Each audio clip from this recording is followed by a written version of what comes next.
सहज सोपे प्रयोग यामध्ये आज आपण एक नवीन प्रयोग पाहणार आहोत। प्रयोगाचं नाव आहे प्लावक बल। या संबंधी आज आपण माहिती पाहणार आहोत। चला आपण या प्रयोगाला सुरुवात करूया।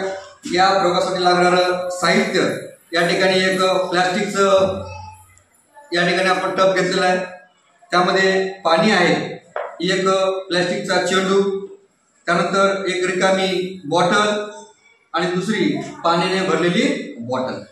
आता आपण या ठिकाणी कृतीला सुरुवात करूया। प्रथम काय करायचं तर या ठिकाणी जो आपण टब असेल किंवा बकेट असेल जे काय असेल त्यामध्ये आपण पाणी घेतलंय। यामध्ये आपण काय करूया, हा जो प्लास्टिकचा चेंडू आहे तो चेंडू आपण या बॉटली याच्यामध्ये या बकेटामध्ये टाकून घेऊया। या ठिकाणी टाकल्यानंतर काय होतं बघा, चेंडू या पाण्यावर तरंगत आहे। ओके, आता आपण काय करूया, या चेंडूला खाली असं बुडाला आपण दाबूया। या ठिकाणी काय होते, सोडून या ठिकाणी पुन्हा वर आलं, या ठिकाणी त्याला दाबतोय मी, तो पुन्हा काय होतोय वर येतोय, लक्षात घ्या।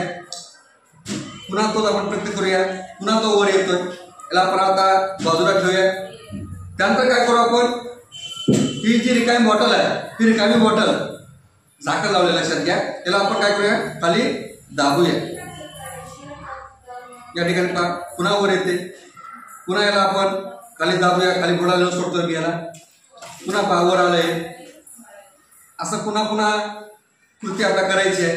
वा याला मी सोडतोय, म्हणजे चेंडू आणि बॉटल हे दोन्ही आपण खाली दाबण्याचा प्रयत्न केला तरी ते वर वर येत आहे। आता आपण या ठिकाणी दुसरी एक बॉटल आहे, पण या बॉटलीमध्ये काय आहे, पाणी आहे। या बॉटलीमध्ये काय, पाणी आहे। आता ही बॉटल आपण या पाण्यामध्ये सोडूया। ती पहा या ठिकाणी पहा, ही जी बॉटल आहे ही बॉटल सोडल्याच्या नंतर ती बुडाला देखील जात नाही, वर पण येत नाही, ती मध्येच काय करते ती बघा बरं, दिसते का तिकडून, दिसते ना, ती मध्येच तरंगत आहे, वर पण येत नाही। जसं ही बॉटल पाण्याच्या वर आली होती, आपण दाबण्याचा प्रयत्न केला, ती खाली आली नाही, वर आली, किंवा हा चेंडू आपण दाबण्याचा प्रयत्न केला तो पुन्हा वर आला। पण ही जी बॉटल आहे एकतर ती बुडाला पण जात नाही, बुडाला पण ती जात नाही आणि एकदम वर पण येत नाही, तरंगत पण नाही, तर ती मध्ये या ठिकाणी काय होते, खालचा भाग सोडलेला वरचा भाग सोडला, मध्ये ती तरंगत आहे। हा जो नियम आहे या नियमाला म्हणायचं प्लावक बल।